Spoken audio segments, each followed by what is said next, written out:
Hello, this is Sasha. Welcome to this space, to my little corner in the internet. And today we have as a guest somebody who is very special. We're working together as mentors in the Vita program, and she's Marianne Winter. She's a relationships coach, and I'm so happy and so honored that you are here with me today. Yeah, thank you for having me, Sasha.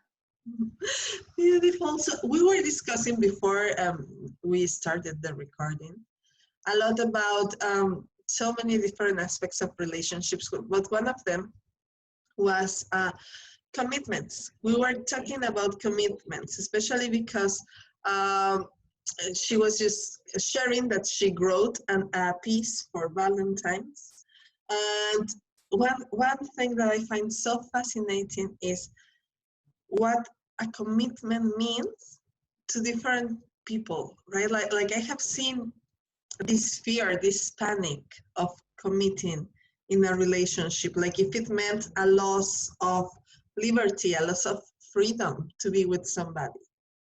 Yeah, absolutely. I really love this topic so much, and I relate to it personally, but also like with the couples that I work with, there is such an ingrained idea that commitment means losing self, losing individuality, losing my autonomy. And that also fits very much in a world where we're very much focused on autonomy and individuality, right? and and we grow up with this idea, or at least I grew up with this idea, that commitment is something that you make when you get married and then you're stuck. Like that's it. And you have to compromise, because it's never going to be the case that and with that give away a little bit of your power, of your inner being. So I said, I will never be in a committed relationship. I'll stay with you as long as it's good, and then I'll go. And then I realized that actually also made me not stay very long, because of course there's going to be things that are not so good anymore. And if there is no inner yes in me to actually stay where it's hard, I'll just go all the time, basically. And now when I met my now husband, we got married. I never ever thought I would get married in my life, but we had to, also for practical reasons.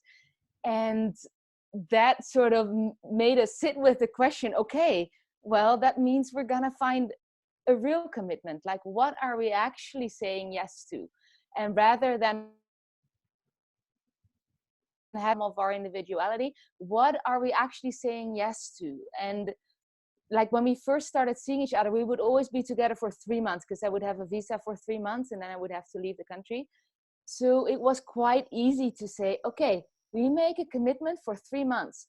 For 3 months, I can say yes to showing up. I can say yes to staying when it's hard. I can say yes to shared practices. Like, what do we do when it gets hard?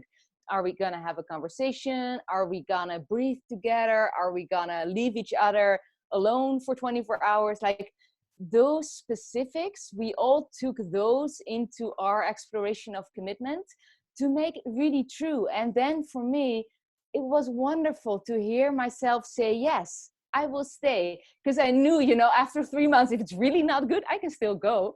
But for this amount of time, I will stay and I will show up. And I will show up to, what we agree on, to have conversations. And I show up to our processes together. Then we got married, and we decided that we would still do a recommitment ceremony every year. And again, like, really look deeply into, okay, how has the last year been? What did we say yes to? How was that? How did it work for us? And what are we saying yes to now? And are we still saying yes? And really also, if we're not, are we still free to go? I love that. That freely choose to be together for another year. And that so much takes away the idea that I'm caught in a prison that's not of my own, right? Yeah. I find that so important. That's something that I was discussing with another fellow coach recently. We were talking about this readjustment of our commitments with our partner every certain time, like how to reestablish what we say yes to and what we want to explore and how far we want to go, and maybe next year we want to start exploring this path, and maybe we want to stop having some of these and we want to start having some more of the others. So it's like this re-establishing the rules every certain time, every year or every 6 months. Yeah. So it's like I like how you put it, like a commitment ceremony. So it's like going back into, but not just repeating vows, no, like oh, these are my marital vows, and you go and repeat them all over again, but about creating a commitment that comes from your real needs and experiences together. Yeah, exactly. And I so much love that you say, because it is about creativity. Like it's not just defining the rules of what we cannot do or how we should be, but really, what do we want as a couple? What do we want to explore? What do we want to call into our relationship? And that's where I think it becomes, it's like intention setting. Like it becomes so good and nourishing, and realizing like, oh, we both want this adventure, or we both want this experience, so let's go and do it. Yeah. So it's really like a nourishing and can be super fun, ceremony time. Because one of the fears that I find people have when it comes to committing to a relationship is the idea of loss, like the fear of missing out. Like, oh my God, we're going to be missing out from so many adventures and so many people and so many other experiences that we could be having, because we are still considering marriage as this, or a committed relationship, even if there is no like a marriage ceremony, as this trap where we are just gonna get together and, just like you said, and settle and stay there, and it's all over there. That's the end of the story. So that's kind of healing one's soul, no? And of course we're terrified of that, because it feels like healing a part of us that wants adventure. So what if a relationship became a source of adventure and not a source of feeling trapped into one situation forever and ever?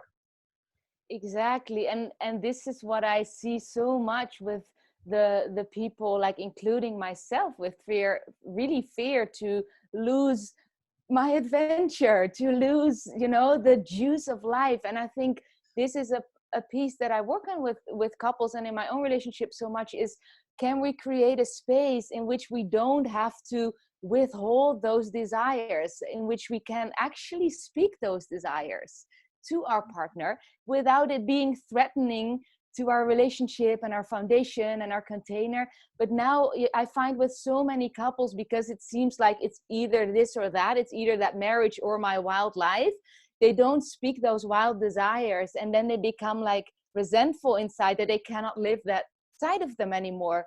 So what I really invite people into is like, speak the desire. It doesn't mean you're immediately gonna take off and do it, but speak it, and then be together in, like, if I speak to my partner, oh, I have such a desire to flirt with someone else, like, oh, I want to go out dancing and flirting, it doesn't mean I'm gonna leave him.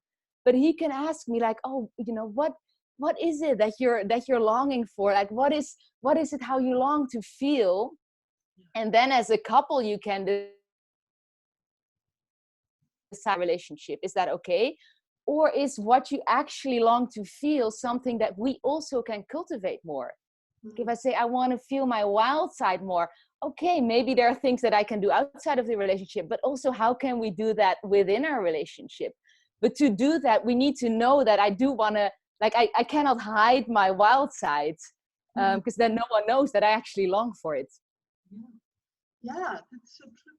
And that's one of the reasons why so many couples have so much pain in their relationships, because they feel like they need to hide in order to get to do something. So it's like, either I allow myself to die slowly because I am stuck here forever, or I do things but hidden without my partner knowing. And both paths are so painful at the end of the day. So we're speaking here about a third path, a path of sharing and openness, with openness and with a reinvention of what commitment is together. Exactly. But then something happens. There's few things in the world as triggering and difficult as having a relationship.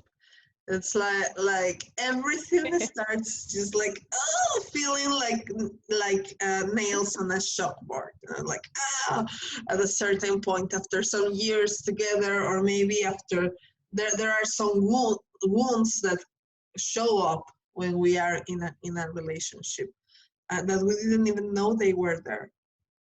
So I know that you speak about this, about how to work with triggers and relationships. So what would you have to say about this? Yeah, so I mean, it's so true. Like intimate relationships, they do bring out our deepest patterns of how we learn to relate, often to our caretakers, and also where we have been met in contact and where we have not been met. Yeah. And all of us at some point have not been met in the way that we desired. And the disappointment of that, the anger of that, the fear of that, it still lives in us. And when we start relating intimately, those parts come. So the first thing that I tell every couple that's in like patterns of triggers or fights is, this is normal. Actually, this is quite a good sign. It means that there is a level of safety and attachment parts can show themselves. Yeah. But you want to learn to use it well, right? Like, a trigger can be an opportunity for growth. It definitely does not mean that you're failing. It does not mean that your partner is failing. It does not mean that the relationship is failing. It means that you're touched in a very, very deep part that now can be healed if you can both take it that way. And like the first step in that is just acknowledging, like, oh my God, my reaction here, it's not really about the dirty dishes anymore. It is about something deeper in me. And then like the second, like I have a whole like list of questions basically to go through, but another important question is, what need is not being met in this moment? What do I feel that my partner is not giving me in this moment? By not cleaning up the dishes, maybe I feel I'm not taken care of. By my partner coming home late, maybe I feel like he's leaving me, he's abandoning me. Yeah. And you can also see like, oh, this is a little bit out of perspective of the actual situation, right? So it's a very, very tender part in me. And then my partner doesn't have to take it so seriously and can see, oh, that's a very tender part in you. What does it need? What does it need to feel held, either from yourself and from the partner or the relationship? Can we both take care of the parts in each other that feel so, you know, frightened and angry and frustrated, but has nothing to do with the present moment? Yeah. And it helps create a deeper layer of communication. I have seen that in my relationship. Like for years I was struggling with, you know, the dishes and the house cleaning, you know, like equal work in the house. And my husband wouldn't get it. It was like, dude, I need you to get it. It's frustrating for me. He was like, yeah, I told you I would do the dishes later. What's the drama about? Until I went deeper, like what's beyond that? What's underneath that frustration? And I found what was underneath the frustration was that I was feeling like my place in the house was underneath everybody else's. Like my needs were unimportant. Like I was expected to do everything by myself, so I was feeling lonely and I was feeling powerless and I was feeling frustrated and angry about feeling powerless in my relationship. And once I told him that, he was like, okay, I get it. Now I'll do it, because he saw how important that was to me. He saw that it was not about the dish, but it was about making me feel supported. Yeah, and then he knows, right? Like, oh, if I do those dishes, Sasha will feel so supported and loved, and that's, that's great. Yeah, And that's what they are looking for. Like that's what the person that loves us wants to get. Like that equality when it comes to emotions, the sensation of having a good connection that makes you happy, that makes them shine, because that pays back, right? Like when you're happy, everybody's happy. totally. Yeah, yeah, yeah. So I think that pretty much my invitation in this case could be to ask yourself what's underneath that trigger, right? What's Is that what? underneath? Yeah, exactly. And even more specifically, what need is not being met? How Yeah, how am I not being met in this moment? yeah, I love And it. then it's almost always about care, about feeling loved, about feeling supported. Yeah, all of those, feeling safe. I love that. Yes, yes, yes, yes. So, and I think that is particularly important because in relationships, it we and I'm going to be speaking about women, but maybe it's not the same for all women, tend to just give away our needs, to put them last, right? To think that our needs are unimportant. But the reality is that for a relationship to flourish, we need to nourish our needs, to honor our needs and the wisdom that they have. Yes, exactly. And as you see, like when you put your needs last, you'll be resentful anyway. You'll be angry anyway. So it's so important that we own, and often we don't want to see needy, right? We want to be superwoman who can take care of all of it, and we don't want to say, hey, I feel so we become that anyway, and our needs are so important. And then like the solution is often so small, like once our partner knows, oh yeah, sure, I'll do those dishes, whatever, like the solution can be super small.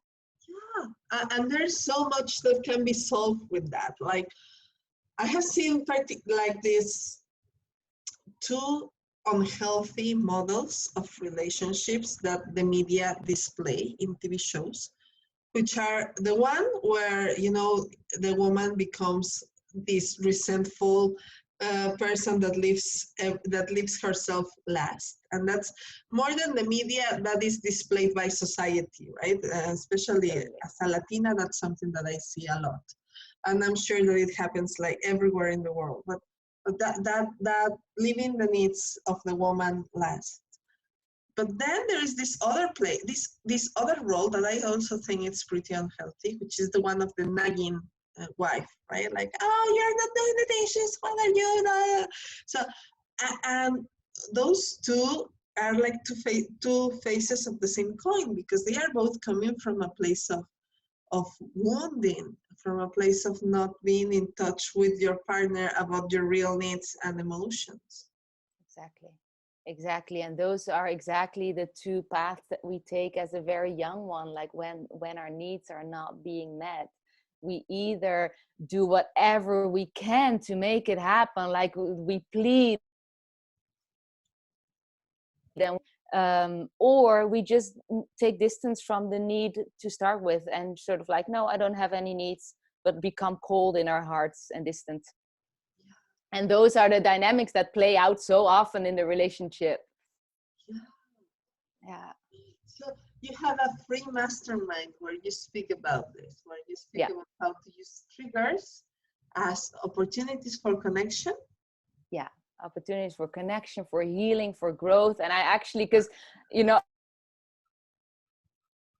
I and like looking into this deeper through my experience and the studies, like I found like, okay, there are actually steps that we can go through, and when we do that consistently, we will find our way into deeper connection. So I just created like 8 steps and wrote them out, so that it becomes sort of like, okay, once I'm in this trigger, let me actually have a look of what makes sense now, rather than just always being in this cycle of reactivity, which it's what we know, and it's often not super nourishing or sustaining. I love that. I love that. I love that. And also, just to summarize, I would say, remember that you can always reinvent your commitments. Commitment doesn't mean being stuck in one place. You can reinvent your commitments together, and you can explore your triggers to create an opportunity for healing and for growth together. Yeah, and that, I love how you tie these together, because knowing that that is possible, it makes also it feels so much better to commit if you know that triggers are opportunities for healing and connection, and not just the stupid things you have to deal with. Then it makes your commitment like, oh yeah, let's do it, right? Because that's super beautiful, that's super nourishing. I love that. I love that. I love that. Oh my God. Thank you so much for this beautiful, beautiful interview. I mean, we could go on and on and on. Ever. Because there are so many chances for growth when it comes to relationships, so many opportunities for personal and family growth in relationships. Yes, and I would just like to ask to close on my side before I ask you to please say something, some final words, but I would just like to add that relationships are this living entity where you get the chance to grow and evolve and change, that it doesn't have to be, and they live happily ever after from end of the story, but it can be an ever-growing plant, an ever-growing tree that you both planted together. So, and you both, or you three, or you four, or how many people you want them to be part of the relationship. So I think it's important to see relationships as a living entity, and that's why you need to play with this living entity. What do you need? You feed them. And what do you aspire to? So you create the right circumstances around it. Oh, I love that so much, so much yes to that. And yeah, and I would also even add that we all tend to our living entities, but also to share with our friends when things are hard, when we need support. Because relationship, like, that's maybe the last thing I would say. There's this saying of it takes a village to raise a child. I also think it takes a village to raise a relationship. Like, we all need witnesses, need support sometimes, and need shared celebration. So the idea that we have to keep all of our processes behind closed doors and only pretend to the outside world that we're just fine, I think really let's make the step to show more of our relationships and show more of the realness of it, so we can actually witness and support and celebrate each other. I love that so much. I love that, to normalize relationships, real relationships, so that we know it's normal, it's okay. Oh, yes. Thank you so much for this beautiful interview. Thank you, thank you, thank you. Thank you, love. And I want to remind people to go to your page, mariannewinter.com. The link is going to be in the description. I'm so happy that you join us together, that you join us here, that we are together this day. Yeah, me too. Thank you so much. Thank you.